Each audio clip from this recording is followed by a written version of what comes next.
This is the pecking order.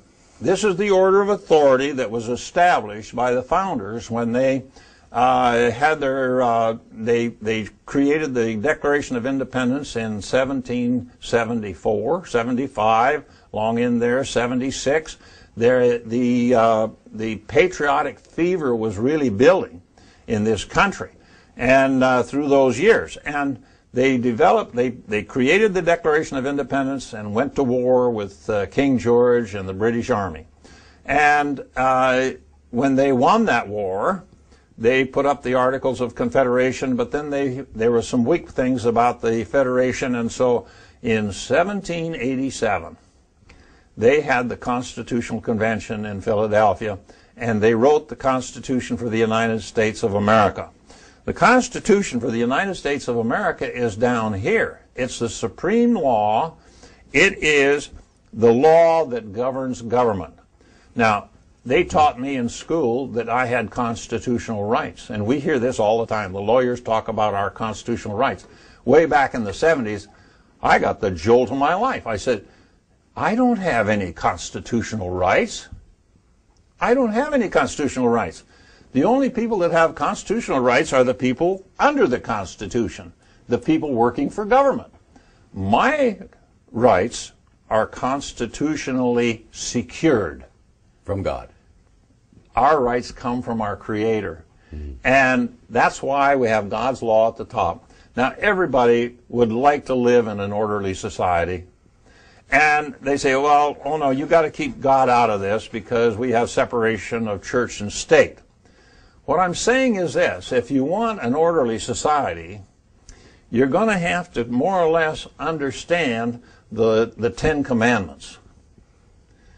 I don't care who it was that wrote the Ten Commandments.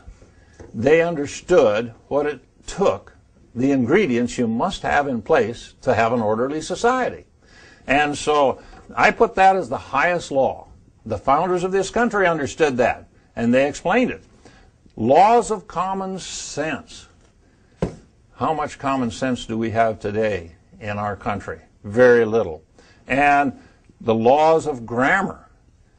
Without the laws of grammar, you cannot have law, because you end up with a situation where the commissioner of the IRS says our tax system is based on individual self-assessment and voluntary compliance. What does the word voluntary mean? They are violating the laws of grammar. Every time they go out and extort money from one of us, our U.S. citizens or anybody else, they are violating the laws of grammar, because the law says it's voluntary. And the judge says, you volunteer or you're going to go to jail.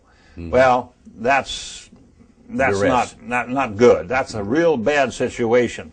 Now, these are the higher laws up here.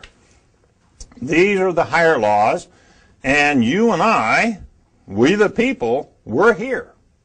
We're right under here. We go by the laws of common sense and the laws of grammar. We don't run around with arms full of law books to see what we can do and what we can't do we? No. No. It's in our heads, it's in our hearts and all that. Now, we the people, we're here, the individual here, and then here's the Constitution.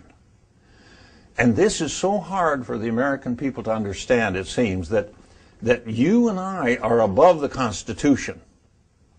It was we the people who created that law.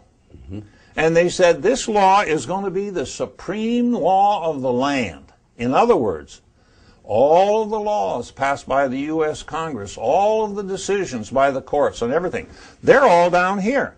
You go to that Constitution, Article 1 of that Constitution creates the legislative branch of government. And they were to be a check against the other branches. Article 2 of that Constitution created the executive branch of government. Article 3 created the judiciary. And you know, the Constitution is one of the easiest laws to understand that there ever was created. And we were all given the idea that it was implanted into us that the Constitution is so difficult to understand. You got to have a lawyer, you got to have a judge. to tell you what the Constitution says. The Constitution is so simple because you have to understand the intent. Intent of the law, and they teach this in the law schools, the intent of the law is 95% of the law. The intent. What was the intent of we the people when we wrote that Constitution? It was to keep that government down under our feet. To keep that government up there on top, up here, instead of underneath the government. We're supposed to be on top. We're the creators of that Constitution. Now, this is preposterous that we would think that the President of the United States would uphold and defend the Constitution. He hates the Constitution. He probably won't say it out loud, but he hates the Constitution because it restricts him. It keeps him from becoming an outright dictator if we the people enforce it. And we're the enforcers of the Constitution. It isn't the judiciary. They're supposed to enforce it too, because they take an oath to uphold and defend that Constitution.